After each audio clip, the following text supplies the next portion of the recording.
अंतरिक्ष का वह पिंड जिससे केवल 80 साल में ही छीन लिया गया था ग्रह का दर्जा और बना दिया गया था गैर सौरीय ग्रह।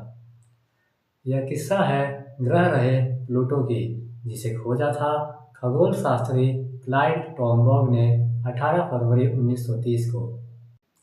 प्लूटो हमारे सौर मंडल का बहुत ही दिलचस्प हिस्सा है। पहले इसे सौर मंडल का नवा ग्रह माना जाता था, लेकिन अब इसकी पहचान बदल गई है।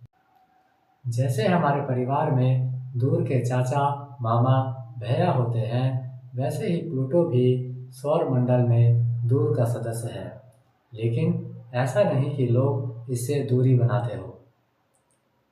हमारे ग्रह नक्षत्रों में प्लूटो एकमात्र ऐसा पिंड है जिसकी चर्चा सबसे अधिक रहती है और इसकी वजह इसे ग्रह की श्रेणी से बाहर कर देना है।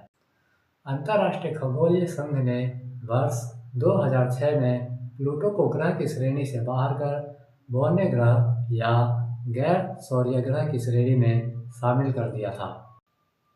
प्लूटो को यम के नाम से भी जाना जाता है और यह सौर मंडल की अंधेरे में परिक्रमा करता है।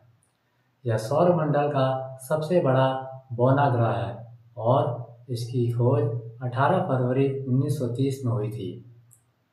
सौर मंडल के बाकी ग्रहों की तरह प्लूटो भी सूर्य की परिक्रमा करता है। पृथ्वी के 247.68 वर्ष के बराबर इसका एक वर्ष होता है। यानी सूर्य का एक चक्कर पूरा करने में इसे इतना समय लगता है, क्योंकि यह सूर्य से बहुत अधिक दूरी पर है। इसका मतलब है जब से इसकी खोज हुई है तब से लेकर अब तक वहाँ पर एक साल भी नहीं बीता है। जब यह सूर्य के सबसे करीब होता है तब भी इनके बीच की दूरी लगभग 4.4 अरब किलोमीटर होती है और जब यह सबसे अधिक दूरी पर होता है तब यह दूरी 7.4 अरब किलोमीटर की होती है। यानी सूर्य का चक्कर काटने में इसे बहुत लंबा रास्ता तय करना पड़ता है। इसलिए इसे सूर्य का चक्कर पूरा करने में लंबी यात्रा तय करनी पड़ती है। सूर्य की रोशनी प्लूटो तक पहुंचने में 5 घंटे से भी अधिक समय लगता है। प्लूटो पर एक दिन पृथ्वी के 6.4 दिनों के बराबर होता है, यानी पृथ्वी की तुलना में 6 गुना ज़्यादा। जब तक प्लूटो पर एक सुबह से अगली सुबह होगी तब तक पृथ्वी पर लगभग एक हफ्ता बीत चुका होगा। जैसे हमारी पृथ्वी के पास अपना एक प्राकृतिक उपग्रह है जिसका नाम चंद्रमा है, वैसे ही प्लूटो के पास 5 प्राकृतिक उपग्रह है। इनमें सैरन सबसे बड़ा है। सैरन इतना बड़ा है कि प्लूटो और सैरन एक दूसरे का चक्कर लगाते हुए दिखाई देते हैं। प्लूटो का सबसे बड़ा प्राकृतिक उपग्रह सैरन भी प्लूटो का चक्कर लगभग 6.4 दिनों में ही लगाता है।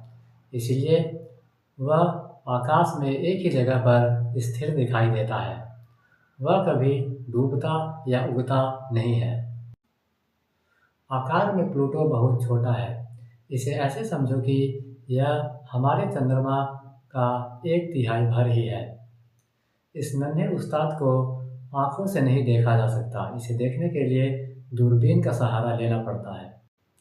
सूर्य से दूरी कहे या इसका वातावरण, प्लूटो बेहद ठंडा गैर सौरीय ग्रह है। यह इतना ठंडा है कि यहाँ का औसत तापमान लगभग -232 डिग्री सेल्सियस होता है। माना जाता है कि प्लूटो सौर मंडल के मलबे से बनी चट्टान का एक पिंड है। यह बर्फ से लदा रहता है।